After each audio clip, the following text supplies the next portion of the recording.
Hello, students. Good afternoon.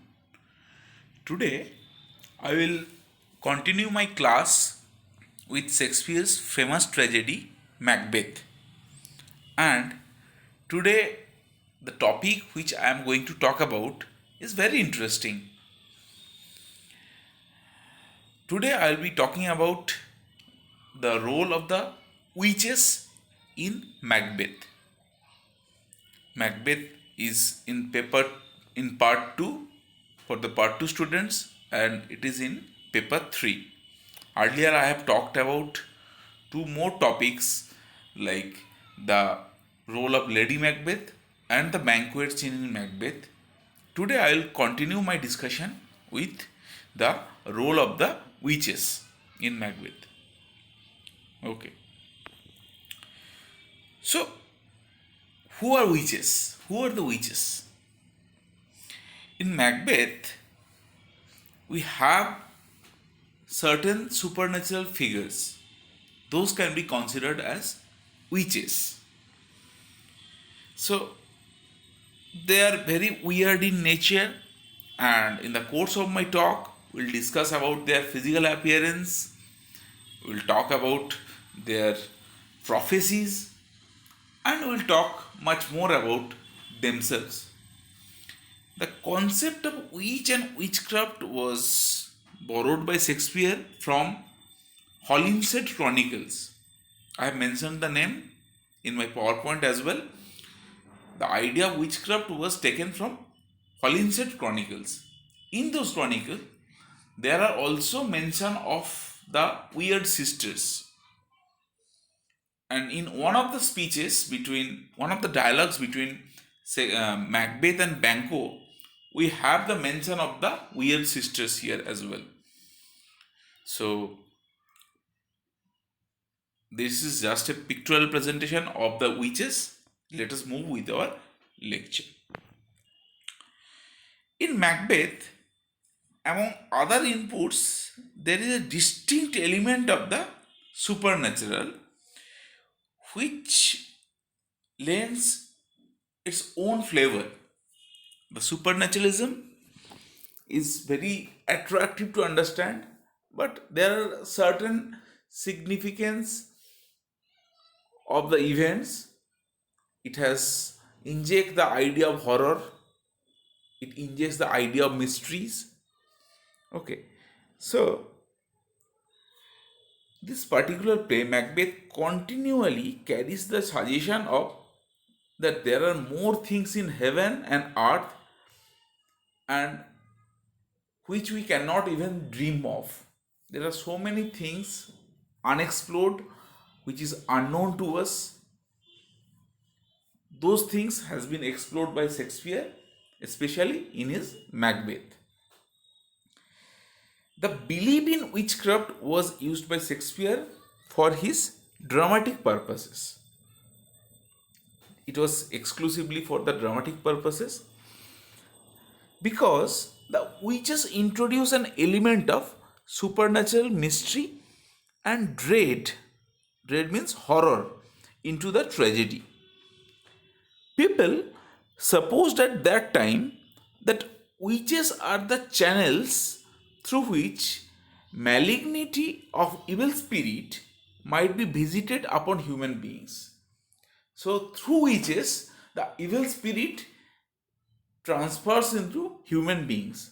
That was the popular belief in Elizabethan society. Shakespeare took this idea of witchcraft and used them in a different manner in this particular drama. Shakespeare's characterization of the witches is original to a degree. It's very original because he has, though used the witchcraft and the prophecies of the witches, he has carefully avoided the supernatural mysteries. The witches in the Macbeth, who are frequently referred by Macbeth and Banquo as the weird sisters, as I already mentioned that the concept of weird sisters were available in Holinshed Chronicles. So Macbeth and Banquo refer them as weird sisters, which has been pointed out by Samuel Taylor Coleridge as the shadowy, obscured, and fearfully anomalous of physical nature. There is another critic named Kittredge who points out that the weird sisters were great power of destiny. They were the great ministers of fate. They had determined the past, they governed the present, they not only foreshadow the future but decreed it. So that's the concept of the two critics, Coleridge and Kittredge, about the idea of witchcraft and the usage of witches in Shakespearean plays like Macbeth. Okay, so let us talk about the appearances, how many times they appear, witches appear. The witches appear thrice in the whole play. In the first and third scene of the first act, in the first scene when they are actually meeting in thunder, lightning, and rain, and again in the third scene when they actually converse with Macbeth and Banquo, and also in the first scene of the fourth act. So, first scene and third scene of the first act, and the first scene of the fourth act. Shakespeare, for dramatic economy, has made the three witches do what the weird sister do in the Holinshed Chronicle. They appear in thunder, lightning, and rain. They appear at the lonely heaths. Heaths means deserted place where there is no people nearby, and they speak in cryptic, enigmatic language. Cryptic means something which is not understandable by common people, and also enigmatic. There is some kind of mystery in this. So, whatever dialogues Shakespeare has put in the mouth of the witches, those are very much enigmatic and cryptic. They are mystery personified. Everything about them is a big mystery. The mystery is heightened by their attachment to such abominable creatures as paddocks or greymalkins. They have used this kind of weird animals in their speech, and there is no apparent connection between their talk, how what they are exactly talking. It will be very difficult for you to explore the primary idea or to explore the inner feelings of their talk. You cannot explore anything from their talk. You cannot fathom anything from their talk. So, when we meet the witches for the first time and second time, we can see some other aspects. From their physical appearance, they have some kind of withered look. Their fingers are choppy fingers. It looks like chopsticks. The extended fingers looks like chopsticks. The nails are very long. Their lips are very skinny. There is no color in the skin. Okay, their attire is very much wild. They are wearing very old clothes, which you cannot detect the color out of the clothes. Such is the color. The element of terror about them is heightened by their ghastly or ghostly looks. They looks like demon. They looks like ghost. In Hindi we call it chudel. Okay, so the looks of the witches are very ghostly.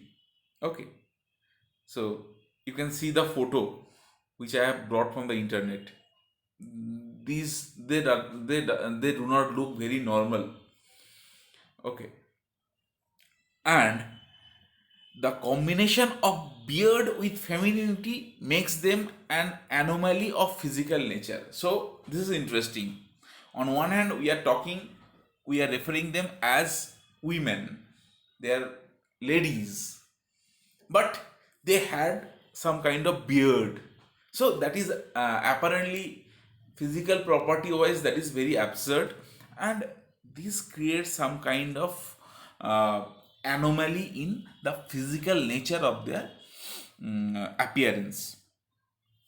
And one very interesting fact about those witches is they are very much mischievous. So mischief making is their favorite pastime, you can say.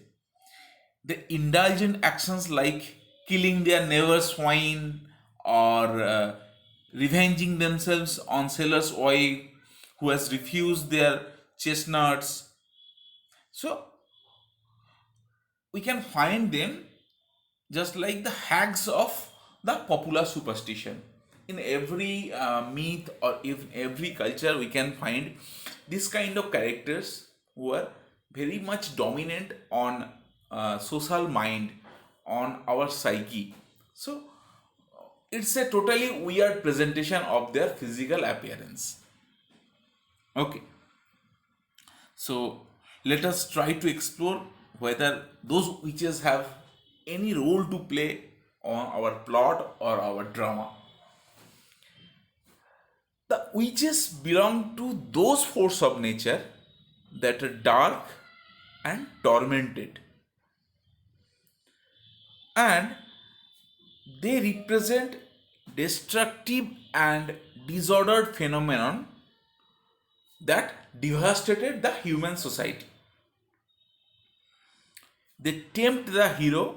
Here in this case we have Macbeth. They actually tempt the hero to get the throne, to challenge with senseless rashness to the foundation of a created order. So it is their instigation, uh, it is their way of tempting the hero, the Macbeth. The established order has been destroyed. Macbeth was a very happy army general under King Duncan's kingdom. Duncan used to love Macbeth like his own son. But with the temptation of the witches, when they prophesied, they actually prophesied so many things. They have prophesied that Macbeth will be the Thane of Cawdor. Macbeth will be the Thane of Glamis, and Macbeth will be the future king. Apart from that, they have also commented when asked by Banquo that though Banquo will never become the king, Banquo's sons and four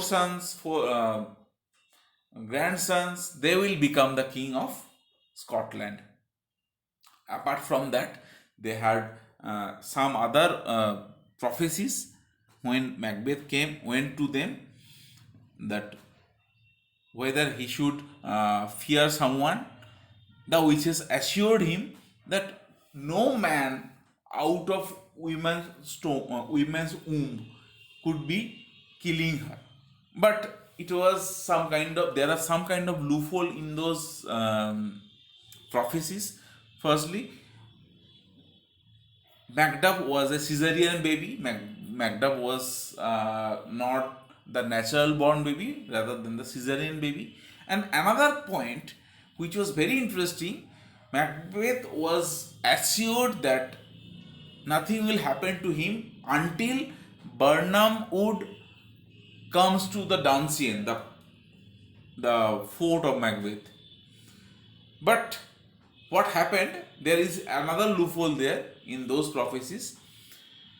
The soldiers of Macduff and MacDonald's, they actually covered themselves with the branches of the Burnham Wood, and apparently from the top of the fort it looks like as if the forest is actually coming towards the fort. So in that way, their prophecies are very much very much leupholic, and it carries some kind of lie. Okay, so they had successfully destroyed the foundation of a created order. Those witches are the agent of temptation by which they shape Macbeth's career. The first witch predicts Macbeth's own doom through the lines, "Sleep shall neither night or day hang upon his penthouse lid, he shall live a man for weed."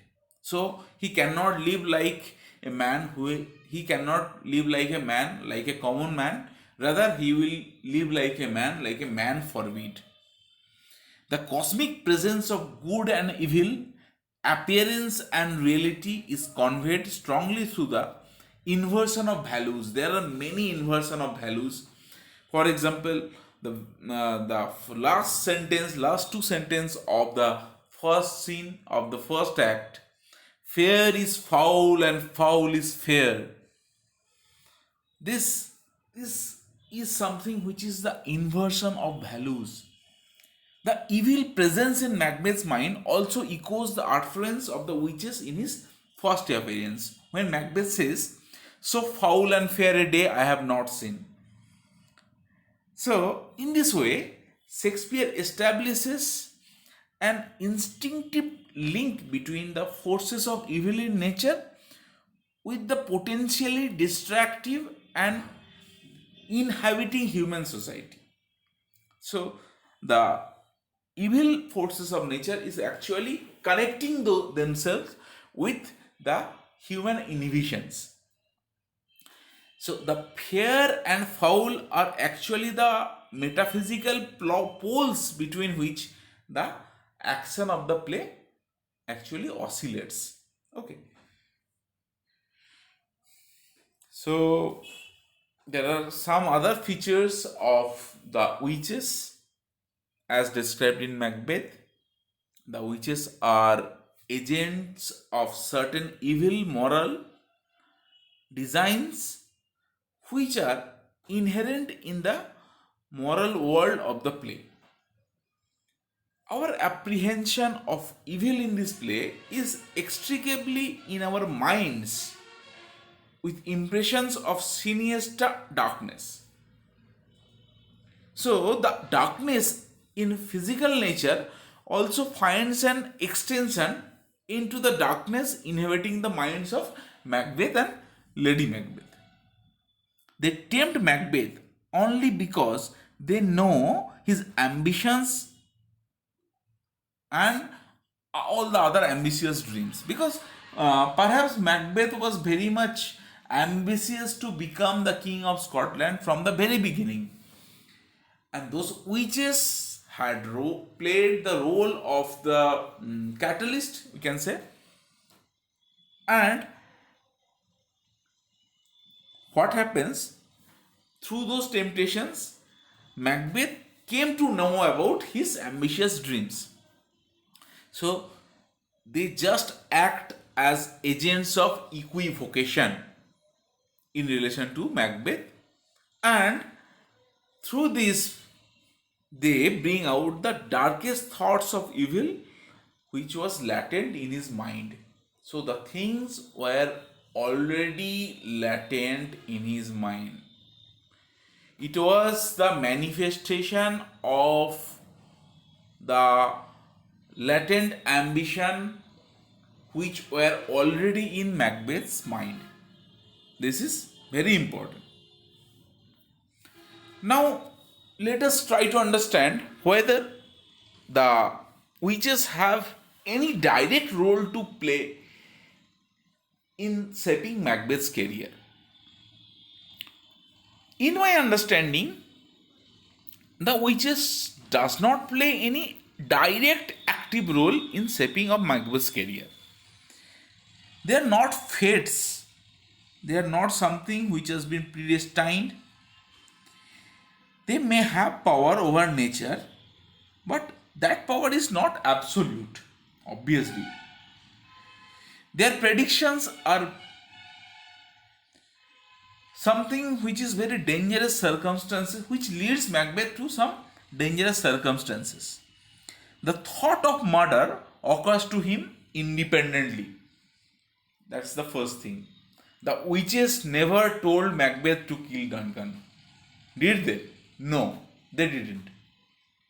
So, the thought of the regicide, the thought of killing the king, happened to the mind of Macbeth and Lady Macbeth. That was not told by the witches. Even Macbeth also realizes that and never thinks of blaming the witches. Never thinks of blaming the witches for killing of Duncan and Banquo and Macduff's wife and all. So he says, chance may crown me without my steer. In Act 4, Scene 1, Macbeth again seeks some kind of advice from the witches in order to gain a sense of security. But when he realizes that there is no way to attain security, he even refuses to listen to the witches. So, there is a false sense of security which rings out clearly in his words. Whilst he says, when the witches prophesies that nothing will happen until Birnam Wood comes to the Duncian, there was a false sense of hope inside Macbeth, who immediately says, that will never be. Who can impress the forest, beat the tree, unfix his earthbound root? So he was quite sure that nothing, that sort of things will happen. The Birnam Wood never will come to the Duncian, the forest will never come to the top of the hill, and no man out of women's womb can kill. He thought there would be no man who can challenge him, and Macbeth had some kind of false security through those words. So, therefore, the tragedy of Macbeth is large rate on his own doing. It was totally his own doing. Both him and both to his wife. Since he responds to the evil present in his own mind, which reciprocate the evil present in the cosmic world. So there was some kind of exchange of evil spirit. The evil spirit of the cosmic world comes through the mouths of the witches, which instigates Macbeth, and his own evil world inside his mind leads him to the act of the regicide. Okay. So the witches are objective presence and those are not hallucination. So the way witches are being presented, they have been presented as the forces of nature, but they are not supernatural. Though their physical appearances are very weird, their dresses are very weird, their looks are very weird, they speak in cryptic, enigmatic languages, but they are not supernatural figures in Shakespeare's presentation. They function at a certain level for the audience as sinister crystallization of cosmic disrupted forces. The cosmic forces has been crystallized through the presentation of the witches. Their presence places Macbeth and his deed, the regicide, the murders, in perspective and brings out Elizabethan view of the middle state of man. They help build up the weird enchantment of Macbeth's atmosphere. Though they don't take any active part in the shaping of Macbeth's career, without them, nothing remains of the peculiar atmosphere and of the tragedy. So, though they have not played any direct role again, but they have some kind of important role. I will conclude my lecture with the remarks of the Coleridge, when Coleridge says the appearance of the weird sisters is the keynote of the whole play. Thank you.